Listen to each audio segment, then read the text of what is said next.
we should start talking about the other gems that he dropped on the live. If anybody want to bring those up. What's the other gems, brother? Dropping Yeah, on us. What's the other didn't gems? he say? Didn't he say about buying Hex? Is the only one of the only ones that have liquidity, and Shiba will have Yeah, that's because what he said. 3 million was sacked, so that means the community are involved and know about it, so that would more than likely have liquidity. And the other one is Hex. You saying I'm not giving people trading advice. He's That's what trying to I tell heard. people to buy Hex. Yeah, but doesn't I So mean he I also, believe DAI and USDC had more liquidity than Sheev.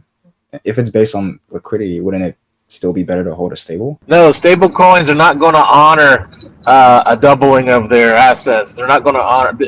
Most stable coins contracts. They do not honor forks. I'm leaning so he towards also, 100%. I'm leaning towards 100% hex sitting in that wallet on the fork. So this is a good Yeah, he a come debate. out with that early. I just I want to mean say this. that This is that a no. I just want to put my 2 cents in. This is a great debate. Uh, you know, we're talking about ERC20 ratios, and we're talking about a stablecoin or ratios, and if that's going to happen or not. Great convo. My 2 cents is it's so just relative of what kind of it's relative on what kind of ERC20s you're talking about, because there's coins and then there's obviously the most reputable ones, and it goes down from hex and on. So if you're trying to play that ratio game, there was that one point he said if you're trying to have the trade in your ERC20 and think you're going to get a good 1-to-1 ratio, that's when you're going to lose. If you're trying to gamble the Right, because system and it's not if it's a stupid. crappy coin, yep. If it's a crappy coin in Ethereum, it's going to be a crappy coin on PulseChain. he also talked about something that I think has been in debate in this chat a couple times, and throughout the community. Basically stating that if you are to provide a liquidity pair and yield farm with that liquidity pair, you will receive a portion of the trade fees, right? That's what is it, 0.29% trade fees. And so a portion of that trade fee goes to the buy and burn, another portion of it goes to the liquidity provider, and he said you will also receive the incentive token. So I wanted to get that cleared up because it's been under scrutiny a lot in here. And I mean, he basically backed up the statement that not only will you be receiving trade fees for providing your pair, you will also be receiving the incentive token. Your trade fees will not come in the form of the incentive token. You will be Yes, getting both. Did he talk yes, about that's how it PulseX in works. that Can I, interview? Yes, that's how it's worked the if I entire if, time we've been under test that. If Did people he were talk about confused. Incentive PulseX in that token. interview, or did he just talk about PulseChain? Barely. He listen, we talked can about all only three let's not talk projects. over everybody. One person at a time, please. Incentive token is going to be the staking token. If you stake, you get rewards. That's what he's talking about. Yeah, he No, the didn't incentive make a tokens if you provide differentiation. liquidity. Okay, my 2 cents is great statement that he's bringing up. Another great conversation,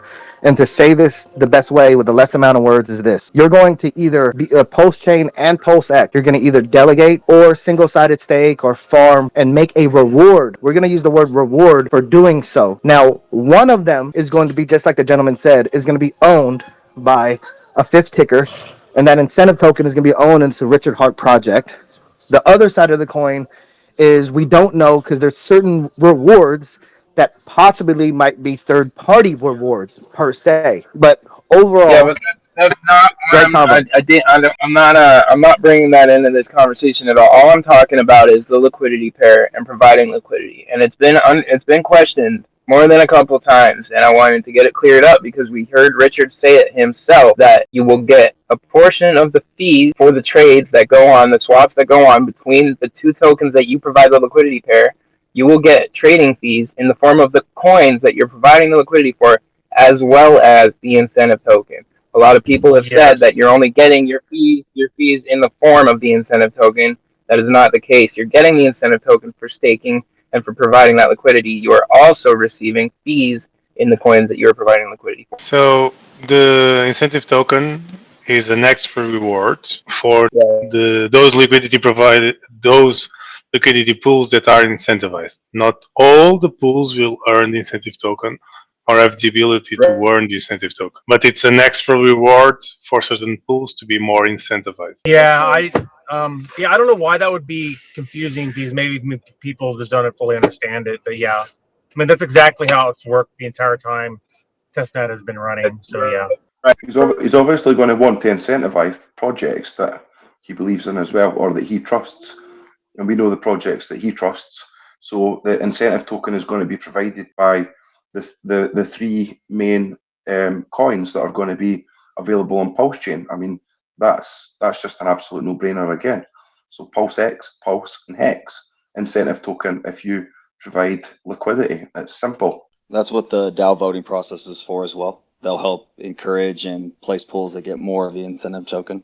Firstly, I just saw on Twitter that PulseChain will be launching in the next 14 days. How true is that? It's not guaranteed that will be in the next 14 days. Maybe less. Richard, it could be 14 days, it can be less, it can be a bit more. Richard didn't officially announce it yet. If you fork out of coins on ERC20 coins from Ethereum to PulseChain, will they actually be tradable? If I have Shiba, for example, Shiba ERC20, and then So all the liquidity pools that exist right now in Ethereum will also exist on the PulseChain.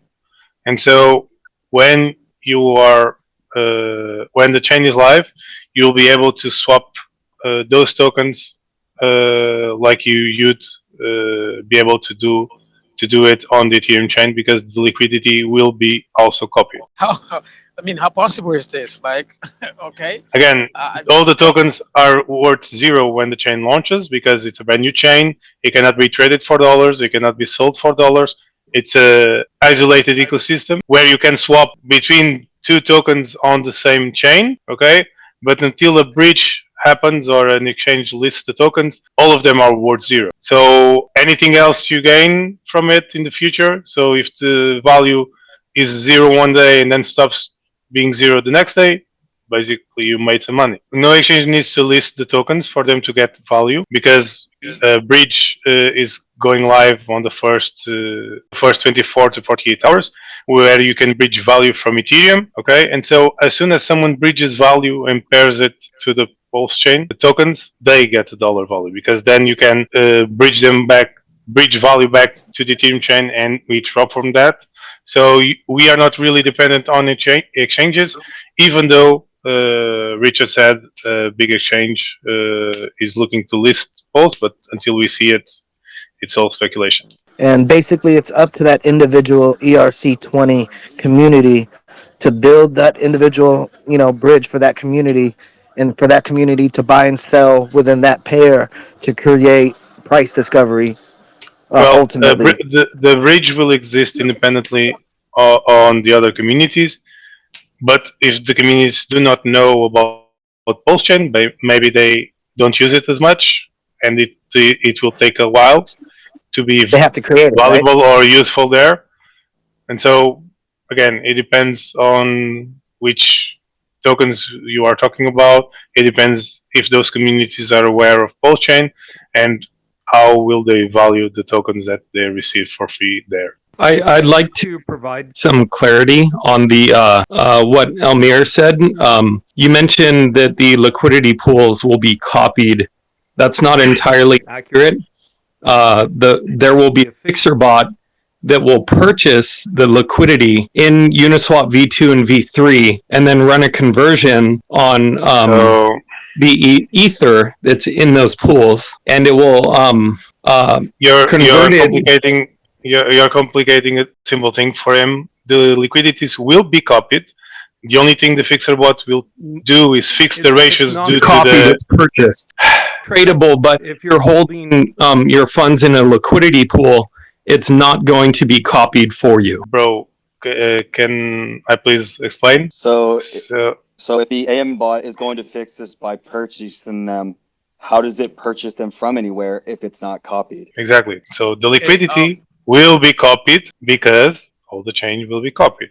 Then the fixer bots goes to fix the ratios of all the things that are paired with Ethereum, because the supply of Pulse is a lot higher than the supply of Ethereum. And while the fixer bot is doing it, it's buying the liquidity that was copied and exists on Uniswap, SushiSwap, etc., and then migrates that liquidity for PulseX. But that was added information that probably the new user won't really understand.